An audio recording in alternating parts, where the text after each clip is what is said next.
Normalement, Chirac, comme Séguin, aurait dû appeler à voter non à Maastricht, et Maastricht ne passait pas. Mais bien entendu. Il y a deux personnalités politiques qui ont un rôle absolument fondamental dans la situation dans laquelle nous sommes. Enfin, il y en a trois. Il y a évidemment Mitterrand qui a poussé à Maastricht. Mais Mitterrand était-il libre de sa volonté? Ça reste encore à démontrer. Il avait quand même quelqu'un qui lui soufflait à l'oreille. Il y avait quand même Jacques Attali qui était derrière. Souvenez-vous de Jacques Attali qui se vantait sans complexe d'avoir fait en sorte, lors de la rédaction du traité de Maastricht, que l'on ne puisse pas en sortir. Et il ajoute même que ce n'est pas très démocratique. Et nous avons tous les abrutis qui ricanent.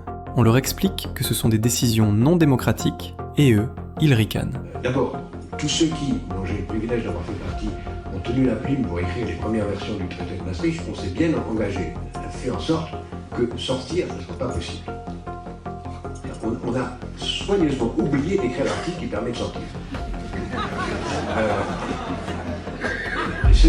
C'était pas très démocratique, évidemment. C'était pas très démocratique.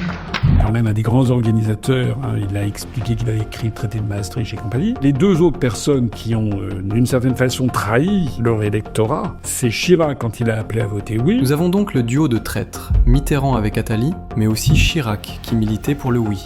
Mais encore, Arlette Laguiller. Et de l'autre côté, une personnalité qui est également assez trouble, d'un parti dont il n'y a jamais beaucoup d'enquêtes et d'études, c'est assez curieux que les journalistes ne s'intéressent pas à ce petit parti, et qui est Lutte ouvrière. Quelle a été la position de Lutte ouvrière lors du référendum sur le traité de Maastricht?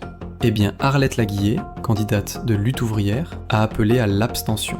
Elle estimait que ce type de consultation électorale ne représentait pas une alternative réelle pour les travailleurs. Je rappelle que Lutte ouvrière, en 1988, Madame Laguiller fait quand même 3,5% des suffrages à l'élection présidentielle. Si Lutte ouvrière avait appelé les 3,5% des Français qui avaient voté pour Madame Laguiller à l'élection présidentielle de 88 à voter non, le traité de Maastricht ne passait pas.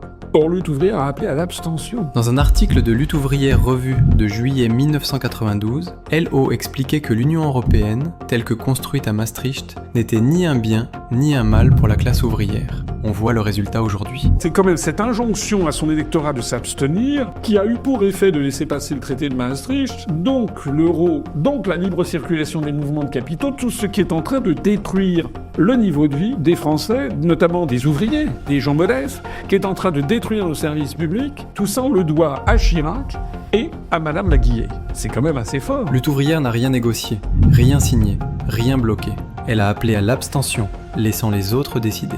Résultat, l'Union européenne s'est faite sans eux, et surtout sans les travailleurs. Réveillez-vous.